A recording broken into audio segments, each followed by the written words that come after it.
जो चिंता करते हैं वह जरूर सुने। जो इरादे का पक्का हो और दिल उसको दो जो सूरज से नहीं दिल से अच्छा हो। स्पष्ट बोलने वाला व्यक्ति एक कांटे की भांति होता है। इसमें थोड़ी देर के लिए दर्द जरूर होता है लेकिन फायदा जिंदगी भर रहता है। अगर आप किसी को एक बार माफ करते हो तो आप समझदार हो। अगर आप उस व्यक्ति को दूसरी बार भी माफ करते हो तो आप बहुत ही धर्मदिल हो। लेकिन आप उस व्यक्ति को तीसरी बार माफ करते हो तो आप दुनिया के सबसे बड़े बेवकूफ हो। जीवन की सबसे महंगी चीज आपका वर्तमान जो एक बार चला जाता है तो फिर पूरी दुनिया की कोई भी संपत्ति देकर भी उसे हम खरीद नहीं सकते। हमें हमारे विचार ही बनाते हैं, इसलिए शब्दों पर नहीं अपनी सोच पर ध्यान दो। विचार हमेशा जिंदा रहते हैं। धरती पर जिस प्रकार मौसम में बदलाव आता है उसी प्रकार जीवन में सुख दुख आता रहता है। बुराई तो तुम्हें हजारों की भीड़ में ढूंढ लेगी, ठीक उसी प्रकार जैसे गायों के झुंड में बछड़ा अपनी माँ को ढूंढ लेता है। परंतु मैं भी जो भी बंसी वाले को दिल से मानता है वह बुराई में भी अच्छाई को ढूंढ लेता है। ज़्यादा हंसने और बोलने वाला व्यक्ति अगर चुप हो जाए तो समझ लेना चाहिए कि वह भीतर से टूट चुका है। कभी भी स्वयं पर घमंड मत करना। पत्थर भी भारी होकर पानी में अपना वजूद खो देता है। अगर ईश्वर तुम्हें ज़्यादा प्रतीक्षा करवा रहे हैं तो हो सकता है कि जितना तुमने मांगा है उससे वह कहीं ज़्यादा देने वाले हैं। अरे गुजर जाएगा वह दौर भी, जरा सब्र तो कर। खुशियाँ ही नहीं रुकेंगी तो गम की क्या औकात है। जब मन परेशान हो तब कुछ मत किया करो, बस आंखें बंद कर श्री कृष्ण नाम का जाप किया करो। बुद्धि से पैसा कमाया जा सकता है परंतु पैसे से बुद्धि नहीं खरीदी जा सकती। सब अपना सा लगता है सिर्फ बातों से, औरों के लिए जीते तो किसी को शिकायत नहीं थी। थोड़ा सा अपने लिए क्या सोचा, जमाना दुश्मन बन गया। जिंदगी का तजुर्बा ही छोटा आदमी बड़े मौके पर काम आ सकता है, बड़ा आदमी छोटी सी बात पर औकात दिखा सकता है। कोई भी आपके हाथ से तो छीन सकता है लेकिन आपके भाग्य से कभी नहीं छीन सकता। जिंदगी में आगे बढ़ना है तो दूसरों पर नहीं खुद पर यकीन करना सीखो। दरवाजे छोटे ही रहने दो अपने मकान के, जो झुक कर गया समझो वही अपना है। ईश्वर में आस्था है तो मुश्किलें में रास्ता भी है। जो ज्ञानी होता है उसे समझाया जा सकता है, जो ज्ञानी नहीं होता उसे भी समझाया जा सकता है, परंतु जो अभिमानी होता है उसे कोई नहीं समझा सकता, उसे सिर्फ वक्त ही समझा सकता है। अरे कैसे करूं भरोसा गैरों पर आजकल तो अपने ही मजा लेते हैं अपनों की हार पर। जब बात जरूरत की हो तो जुबान सबकी मीठी हो जाती है। जिंदगी सच्चे रहोगे उतने ही अकेले रहोगे। जब भी जिंदगी आपको रुला दे तो समझ लेना जिंदगी आपको नहीं रुला रही, आपको सिखा रही है। मतलब की बात तो सब समझ लेते हैं लेकिन बात का मतलब बहुत ही कम लोग समझ पाते हैं। किसी पर ज़्यादा नाराज होने से बेहतर है कि अपने जीवन में उसकी अहमियत कम कर दो। सब कुछ जानते हुए भी अगर आप गलत को गलत नहीं कह सकते हो तो आप अपने हक के लिए कभी नहीं लड़ सकते। खुश रहना चाहिए, बाकी तो सब चलता रहेगा। कोई भी बिछड़ता रहेगा तो कोई पराया मिलता रहेगा। कोई भी रिश्तेदारी एक हिस्सेदारी से नहीं दोनों की भागीदारी से चलती है। जो इंसान जो आपके दुख में अपनी खुशी भूल जाए उस इंसान से ज़्यादा आपका अपना कोई नहीं हो सकता। जिंदगी में धीरे चलकर कभी भी नहीं रुके तो यकीन मानिए आप सबसे तेज चल रहे हैं। आप किसी को बरसों में इतना नहीं जान सकते जितना कि आप एक बार उसे क्रोध की स्थिति में देखकर जान सकते हैं। जब लोग रास्ता अलग करने का फैसला करते हैं तो सबसे पहले बातचीत करना कम कर देते हैं। गलती हर इंसान से होती है लेकिन गलती सुधार तो वही इंसान सकता है जो साफ दिल का होता है और रिश्तों का खोना नहीं चाहता। क्रोध बुरा होता है लेकिन जहाँ जरूरत है वहाँ दिखाना भी चाहिए, नहीं तो गलत करने वालों को एहसास ही नहीं होगा कि वह गलत कर रहा है और आपके हमेशा वैसा ही व्यवहार करता रहेगा। अनुभव कहता है कि किसी एक पर पूरा भरोसा करके देखिए, आपको वही इंसान किसी पर भरोसा न करने का सबक सिखाएगा। एक बात बिल्कुल सच है कि नए लोगों के साथ हम चाहे कितने भी खुश हों लेकिन जब वह दिल दुखाता है तो पुराने ही याद आते हैं। तो उड़कर जोड़ लो हर चीज़। दुनिया में हर चीज़ की मरम्मत हो सकती है सिवाय विश्वास के। एक बार विश्वास टूट जाए तो कभी वापस नहीं जुड़ता। सच्चा स्नेह करने वाला केवल आपको बुरा बोल सकता है, कभी आपका बुरा नहीं कर सकता, क्योंकि नाराजगी में आपकी फिक्र और दिल में आपके प्रति सच्चा हंसने होता है। माफी के हकदार गलती करने वाले होते हैं, चालाकी करने वाले नहीं। जीवन भर खुश रहना है तो खुद को ऐसा बना लो कि कोई आपके साथ हो या ना हो, आपको किसी चीज़ का दुख नहीं होना चाहिए। इंसान इसलिए अकेला हो जाता है क्योंकि अपनों को छोड़ने की सलाह गैरों से लेता है। जमीन अच्छी हो, खाद अच्छा हो, परंतु अगर पानी खारा हो तो फूल खिलते नहीं। भाव अच्छे हों, कर्म भी अच्छे हों, मगर वह नहीं खराब हों तो वह संबंध कभी टिकते नहीं हैं। अपना ईमान और धर्म बेचकर कमाया गया धन अपने किसी काम का नहीं होता। अंत में उसका सत्य करें, आपके लिए यही उत्तम है। रात जितनी काली होती है तारे उतने ही चमकते होते हैं। दुख जितना गहरा होता है ईश्वर उतना ही करीब होता है। कभी उसको नज़रअंदाज न करो जो तुम्हारी बहुत परवाह करता हो, वरना किसी दिन तुम्हें एहसास होगा कि पत्थर जमा करते हुए तुमने हीरा गवा दिया।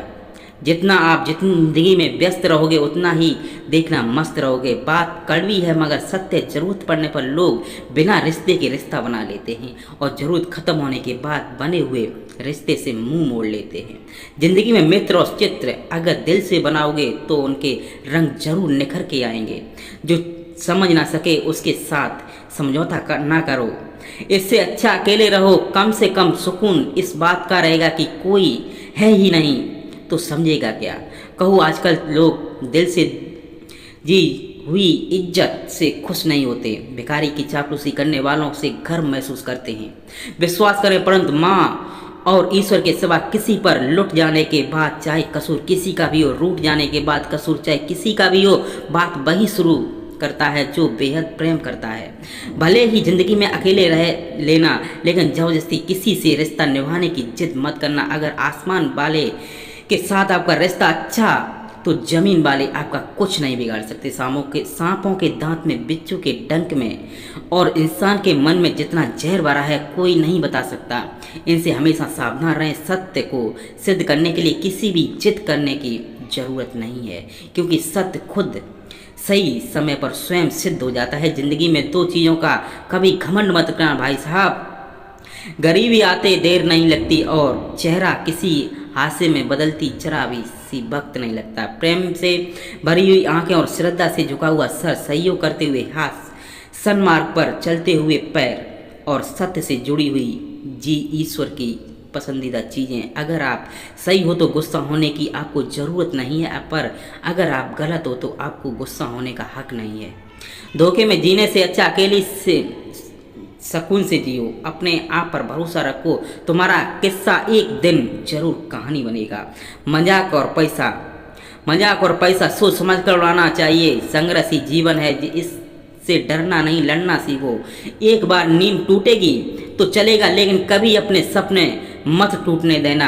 आप कितने भी बड़े बन जाएंगे, यदि आपके अंदर इंसानियत नहीं है तो सब बेकार है। जो करना है खुद करना। वक्त के भरोसे बैठने से भी धोखा मिल सकता है। जिंदगी का एक उसूल बना कि तुम्हारी इज्जत जो नहीं करता उसके पास कभी नहीं जाना, क्योंकि जीवन में क्या होगा, या तो कुछ अच्छा होगा या बड़ा होगा। जो भी होगा हमारे कर्मों का ही फल होगा। जिस प्रकार दिया तेल के बिना नहीं जल सकता, इसी प्रकार मनुष्य भगवान की कृपा दृष्टि के बिना जीवन में सफल नहीं हो सकता। जीवन में कोई भी काम करने से पहले एक बार भगवान का स्मरण करना जरूरी है कि मैं जो करने जा रहा हूँ वह भगवान को स्वीकार होगा या नहीं। ऐसा करने से आप जीवन में कोई गलत काम नहीं करेंगे। किसी का भला नहीं कर सकते तो बुरा भी मत करो।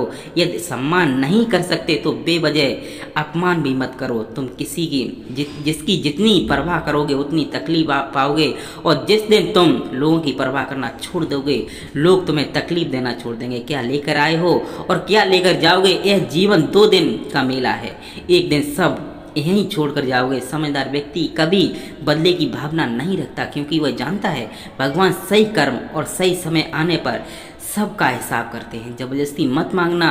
जिंदगी में किसी का साथ कोई खुद चलकर आए उसमें खुशी कुछ और ही होती है। संगत का विशेष ध्यान रखें, क्योंकि सफलता हमेशा अच्छे विचारों से आती है और अच्छे विचार अच्छे लोगों के संपर्क से आते हैं। या तो चुप रहिए या फिर ऐसे शब्द बोलिए जो माउस से ज़्यादा कीमती हो सकते हैं। अपने लिए रखना प्रेम, दूसरों के लिए करुणा, सबके लिए रखना, यही जीवन का व्याकरण है। फूल कितना भी सुंदर हो, तारीफ खुशबू से होती है। इंसान कितना भी बड़ा हो, कद्र उसके गुणों से होती है। एक बार एक गांव में एक साधु रहता था जो भगवान पर बहुत विश्वास रखता था। एक बार की बात है, वह साधु पेड़ के नीचे बैठा था और भगवान को याद कर रहा था और अचानक ही वहां बाढ़ आ गई। चारों तरफ पानी ही पानी था। सब लोग अपने आप को बचाने के लिए ऊपर पहाड़ की तरफ भागने लगे। उनमें से एक आदमी ने देखा इस हालत में भी दादू जी भगवान की तपस्या कर रहे हैं और सोचा कि अपने आप को बचाने के लिए कहीं क्यों नहीं जा रहे हैं। तो उसने उस्ताद उसे बोला, अरे आप क्यों नहीं जा रहे हो, आप मेरे साथ ऊपर पहाड़ की तरफ चलो, नहीं तो डूब जाओगे। साधु बोला, अरे हमें क्या होगा, मैं भगवान की कितनी तपस्या करता हूँ कि मुझे कुछ नहीं हो सकता, भगवान खुद मुझे बचाने आएंगे। धीरे धीरे पानी साधु के कमर तक आ गया। अब लोग वहां से नाम लेकर निकलने लगे। उनमें से एक ने साधु से कहा, अरे पानी आपके कमर तक आ गया है, आपका हमारे साथ चलिए। साधु ने कहा, नहीं नहीं, भगवान मुझे खुद बचाने आएगा। और वह नाव वाला भी वहां से निकल गया। कुछ देर बाद पानी इतना बढ़ गया, साधु के स्तन तक पहुंच गया। अब लोगों को बचाने के लिए हेलीकॉप्टर से निकालने लगे। एक हेलीकॉप्टर साधु के पास आया, जो कि आखिरी हेलीकॉप्टर था। साधु के पास नीचे रस्सी फेंकी और बोला, इसे पकड़ो और ऊपर आ जाओ, नहीं तो आप डूब जाओगे। यात्री, हेलीकॉप्टर और आपके पास में कोई दूसरा रास्ता नहीं है बचने के लिए। साधु ने कहा कि रस्सी आप वापस खींच कर चले जाओ, मुझे भगवान के ऊपर भरोसा है, वह मुझे बचाने जरूर आएंगे। पानी काफी ऊपर आ गया और फिर भी डूब गया और साधु की भी डूबने से मौत हो गई। मरने के बाद साधु भगवान के पास गया और बोला कि हे भगवान, मैंने आपकी पूरी जिंदगी तपस्या की, पूरा जीवन आपकी आराधना करने में लगा दिया, फिर भी इतने भरोसे के साथ इंतजार किया कि आप मुझे बचाने आओगे, लेकिन वहां मेरी डूब कर मौत हो गई, पर आप नहीं आए, ऐसा क्यों? भगवान बोले, मूर्ख, इंसान एक बार नहीं 3 बार में ही तो था। पहला पैदल, दूसरा नाव के द्वारा, तीसरा हेलीकॉप्टर के द्वारा लेकर तुमने मेरा एक भी अवसर पहचान नहीं पाया, पता नहीं किसका इंतजार कर रहे थे। इसी तरह से जिंदगी में हमें ऊपर वाला बहुत ही मौके देता है, लेकिन हम सब मौकों को ठुकरा देते हैं। किस चीज का इंतजार कर रहे होते कि वह होगा तभी करूंगा, इस बात पर अड़े रहने से एक वक्त के बाद वह मौका हाथ से निकल जाता है, पर हम कुछ भी नहीं कर पाते। हमें किसी भी अच्छे समय का इंतजार करना चाहिए। जो भी करना है आज और अभी से करना शुरू कर देना चाहिए। दोस्तों, इस वीडियो में बस इतना ही। इस वीडियो को बोलते वक्त मेरा गला बैठा हुआ है, लेकिन आप लोग इस चैनल को और वीडियो को इतना प्यार देते हैं, इसलिए मुझे यह वीडियो बनाना पड़ा। अगर मेरी आवाज़